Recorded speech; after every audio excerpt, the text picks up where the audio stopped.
లైంగిక వేధింపుల కేసులో జానీ మాస్టర్ని హైదరాబాద్ ఎస్ఓటీ పోలీసులు అరెస్ట్ చేశారు.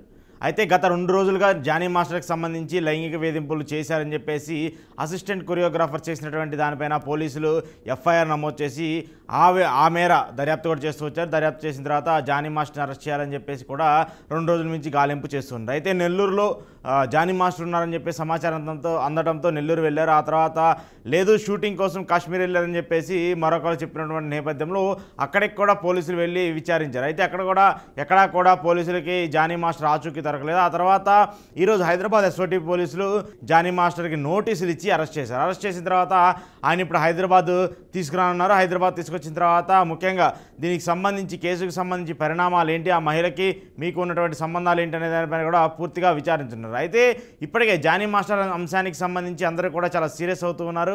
ఇండస్ట్రీకి సంబంధించి వాళ్ళందరూ కూడా జానీ మాస్టర్ పైన ఆగ్రహం వ్యక్తం చేస్తున్నారు. అయితే ఏవైతే జానీ మాస్టర్ చేసినటువంటి ఆరోపణలు ఉన్నాయో, లేదంటే జానీ మాస్టర్కి సంబంధించి ఆ బాధితురాలు చేసినటువంటి కామెంట్స్ ఉన్నాయో వాటన్నింటినీ కూడా సీరియస్గా తీసుకున్నారు.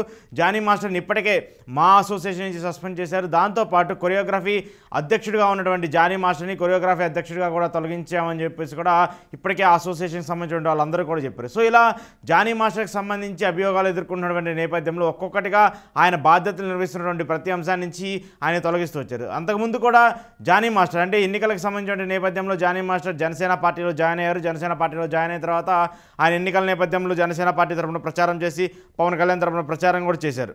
అయితే ఇప్పుడు ఇలాంటి నేపథ్యంలో ఆయన్ని కూడా పార్టీ కార్యక్రమాలు, పార్టీకి సంబంధించి రాజకీయ కార్యక్రమాలకు కూడా దూరంగా ఉండాలని చెప్పేసి కూడా జానీ మాస్టర్ని జనసేన పార్టీ కూడా సస్పెండ్ చేసినటువంటి ప్రక్రియను కూడా మనం చూస్తాం. సో ఇలా జానీ మాస్టర్కి సంబంధించి ఆయన యాక్టివ్గా కీ రోల్ పోషించినటువంటి ఇండస్ట్రీకి సంబంధించిన అంశాలు కానివ్వండి, అలాగే ముఖ్యంగా ఏదైతే రాజకీయాలకు సంబంధించిన అంశాలు కానివ్వండి, ఈ రెండింటిలో కూడా ఆయన్ని పక్కన పెట్టేసినట్టు కూడా చెప్తూ వచ్చారు. ఇక మరోవైపు పోలీసులకు సంబంధించి తదుపరి చర్యలు ఎలా ఉండబోతున్నాయి? ఎందుకంటే లైంగిక వేధింపులకు సంబంధించి గతంలో చాలాసార్లు ఇండస్ట్రీలో కానివ్వండి, అలాగే బయట కానివ్వండి ఈ కేసులు చాలా నమోదయ్యాయి. అయితే ప్రాపర్ ఇన్వెస్టిగేషన్ లేకపోవడం, ఇన్వెస్టిగేషన్ జరిగిన తర్వాత కొన్నేళ్ళు జైల్లో ఉంచడం, ఆ తర్వాత మళ్ళీ బెయిల్ మీద బయటికి రావడం కూడా మనం చూస్తున్నాం. అయితే జానీ మాస్టర్ ప్రక్రియ ప్రకారం చూసుకుంటే ఆయనకి ఈ కేసులో కానీ ఆయన నిందితుడిగా ప్రూవ్ అయితే మాత్రం దాదాపు 7 ఏళ్ల పాటు జైలు శిక్ష కూడా పడే అవకాశం ఉందంటూ కూడా చెప్తున్నారు. ఎందుకంటే ఇది చాలా సీరియస్ అయినటువంటి కేసు. ఒక మహిళ అంటే ఆమె దగ్గర పనిచేస్తున్నటువంటి ఒక కొరియోగ్రాఫర్తో ఆయన లైంగికంగా వేధింపులు చేయడం, దాంతోపాటు ఈ కేసుకు సంబంధించి ఆయన భార్య ప్రమేయం కూడా ఉందని చెప్పేసి బాధితురాలు ఎఫ్ఐఆర్లో పేర్కొంది. ఎఫ్ఐఆర్లో పేర్కొన్నటువంటి నేపథ్యంలో బాధితురాలు ఏదైతే చెప్పిందో, నేను 2019లో జానీ మాస్టర్ దగ్గర అసిస్టెంట్ కొరియోగ్రాఫర్గా జాయిన్ అయ్యాను. జాయిన్ అయినటువంటి నేపథ్యంలో అప్పటి నుంచి ఇప్పటిదాకా అంటే గత కొన్ని నెలల వరకు ఆయనతో ప్రయాణం చేస్తూ వస్తున్నాను. ఆ సమయంలో ఆయన నన్ను లైంగికంగా వేధింపులు చేయడం, అలాగే ఆయన భార్య కూడా ఈ ప్రమేయంలో యాడ్ అవ్వడం, ఆమె కూడా నన్ను మానసికంగా హింసించడం అంటూ కూడా చేసింది.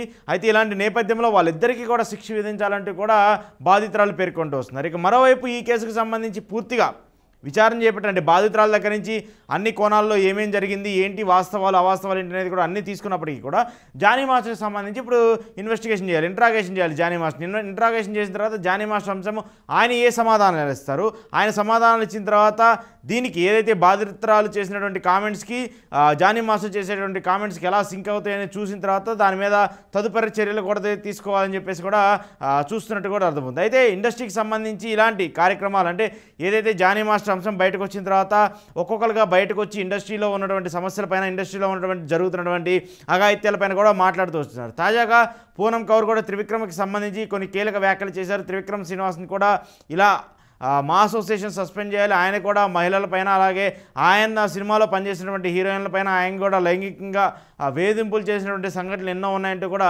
పూనం కౌర్ కూడా కామెంట్స్ చేస్తూ వస్తుంది. ఇక మరోవైపు సుమ లాంటి వాళ్ళు కానివ్వండి, సమంత లాంటి వాళ్ళు కానివ్వండి, వీళ్ళందరూ కూడా ఇండస్ట్రీకి సంబంధించి మహిళలకు భద్రత కల్పించే విధంగా ఒక కొత్త చట్టాన్ని తీసుకురావాలని చెప్పేసి కూడా వాళ్ళు కూడా డిమాండ్ చేస్తూ వస్తున్నారు.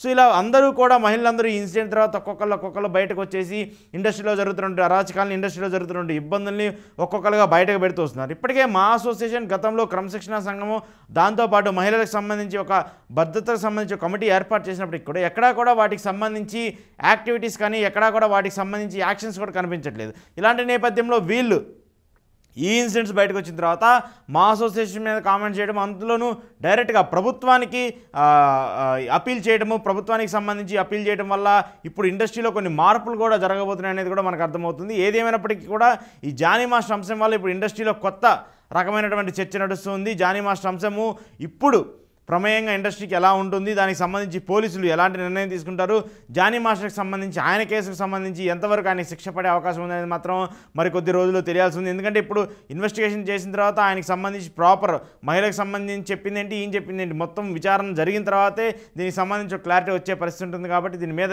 ఏం చేస్తారనేది మాత్రం తెలియాల్సి ఉంది.